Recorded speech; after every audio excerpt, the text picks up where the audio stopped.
سامعین و ناظرین، انفیکشن کنٹرول سوسائٹی آپ کی بہتر صحت کے لیے، آپ کو بیماریوں سے بچانے کے لیے، آپ کو اپنی صحت کا خیال رکھنے کے لیے مختلف ویڈیوز کے سلسلے کو جاری کیے ہوئے ہم آپ کو جس سلسلے میں بتا رہے ہیں وہ ماں اور بچے کی صحت اور کس طرح آپ اس کو انفیکشن سے بچا سکتے ہیں، اپنے آپ کو اور اپنے بچوں کو کس طرح سے انفیکشن سے بچا سکتی ہیں۔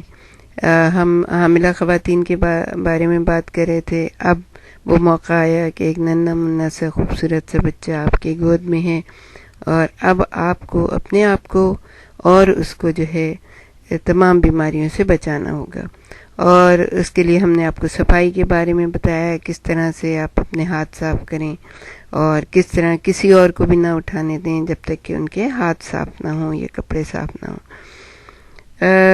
ہم اس کے بعد بتا رہے تھے کہ زچگی کے بعد آپ خود بھی جب 1-2 دن بعد آپ اس قابل ہوں کہ آپ واش روم میں جا سکیں اور آپ جو ہے نا اٹھ کے نہا سکیں، تو آپ خود سے جائیں اور آرام دہ کرسی پہ بیٹھ کے آرام سے آپ خود نہائیے، جتنی دیر آپ کا دل چاہے، جتنی دیر میں آپ فریش ہو جائیں تو آپ جو ہے خود نہائیے، لیکن زیادہ دیر تک بیٹھنے کی ضرورت نہیں ہے۔ بچے کی ولادت کے بعد نہانے سے آپ کو کوئی نقصان نہیں ہوگا، ورزش آپ کے لیے مفید ہوگی۔ ممکن ہے آپ کا یہ خیال ہو کہ اپنے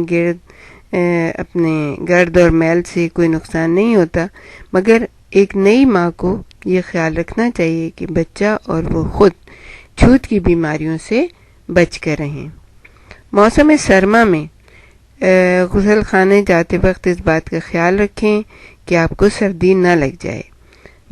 بستر میں لیٹے ہوئے سویٹر یا شال کی اتنی ضرورت نہیں ہوتی ہے، لیکن باہر جاتے ہوئے آپ کو بہرحال اس کی ضرورت پڑے گی۔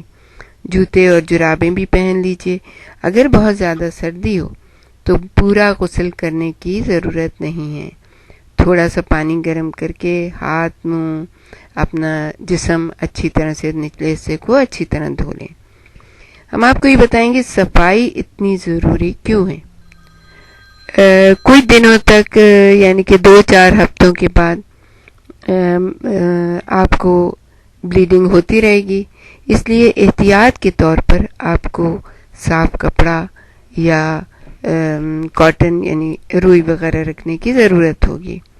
حمل کے دوران یقیناً آپ نے صاف پرانے کپڑے بچا کر رکھے ہوں گے۔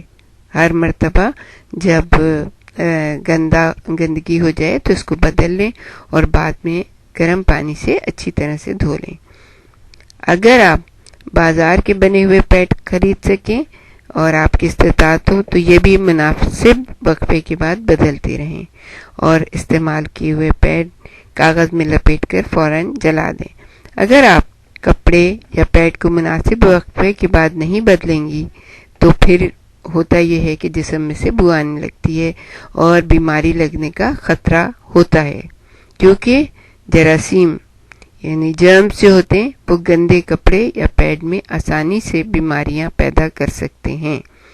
یہ چھوت کی بیماریاں آپ کو بہت ہی آپ کی صحت کو خراب کر سکتی ہیں اور اچھے بھلے جسم کو بہت ہی بری حالت میں کر سکتی ہیں۔ پھر تو یہ ہے کہ نہ آپ اپنا خیال رکھ سکیں گی، نہ اپنے بچے کا اور نہ اپنی فیملی کا۔ اس سے آپ کو بہت ہی اپنا خیال رکھنا چاہیے، اور بعض دفعہ تو یہ ہوتا ہے کہ لوگ اتنی گندگی اور اس کا صفائی کا خیال نہیں رکھتے، تو پھر ایسی حالت ہو جاتی ہے کہ آئندہ بچے پیدا کرنے میں بہت مشکل ہو جاتی ہے۔ جب بھی آپ واش روم جائیں تو ڈیٹول یا صاف اور پانی سے اور صاف صابن سے اپنے آپ کو صاف کریں۔ 1 کلو پانی میں ڈیٹول کی 1 چھوٹی چمچی ڈال لیں۔ یہ پانی اپنے نچلے حصے پر ڈالیں اور سامنے سے پیچھے کی طرف صاف کریں۔ یہ ضروری ہے کہ آپ پانی سامنے سے ڈالیں اور روئی یا کپڑا لے کر سامنے سے پیچھے کو پہنچیں۔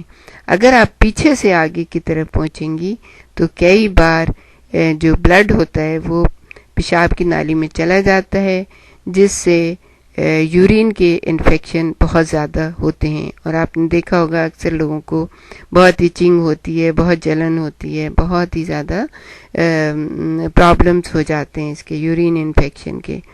تو اس وجہ سے آپ سے ہم دوبارہ بھی یہی کہیں گے کہ جب بھی آپ پانی ڈالیں تو آگے سے پیچھے کی طرف، جب آپ دھوئیں یا صفائی کریں تو آگے سے پیچھے کی طرف کریں، پیچھے سے آگے کی طرف کبھی نہ کریں.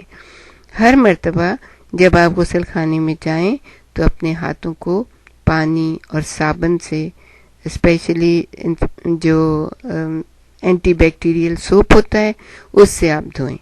تو اس سے یہ ہوگا کہ آپ کے ہاتھ بالکل صاف ہو جائیں گے، اور بچے کو اٹھانے میں یا بچے کو کیئر کرنے میں کوئی آپ کو کسی قسم کی بیماری کا احتمال نہیں ہوگا.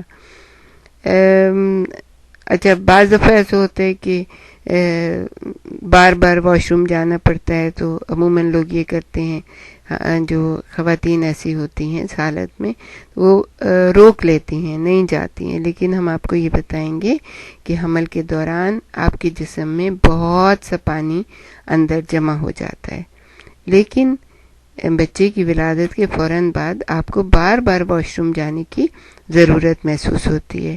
ہو سکتا ہے کہ شروع میں آپ بہت ڈریں کہ، اور ویسے بھی تھوڑی کاہلی بھی آ جاتی ہے، اور تھوڑا اٹھنے کو بھی دل نہیں چاہ رہا ہوتا ہے، اور تھکن بھی ہو رہی ہوتی ہے. تو لیکن مثانہ جو ہے وہ خالی کرنا بھی بہت ضروری ہوتا ہے. اس طرح کیا ہوتا ہے کہ رحم کو اپنی اصلی حالت میں آنے میں مدد ملے گی. اگر ایسا ہو تو آپ مختلف طریقے استعمال کر سکتی ہیں کہ اگر آپ کو بعض دفعہ نہیں بھی آتا ہے، یورین زیادہ نہیں آتا، تو اس کے لیے ہم آپ کو بتائیں گے آگے کہ آپ کو کیا کرنا چاہیے.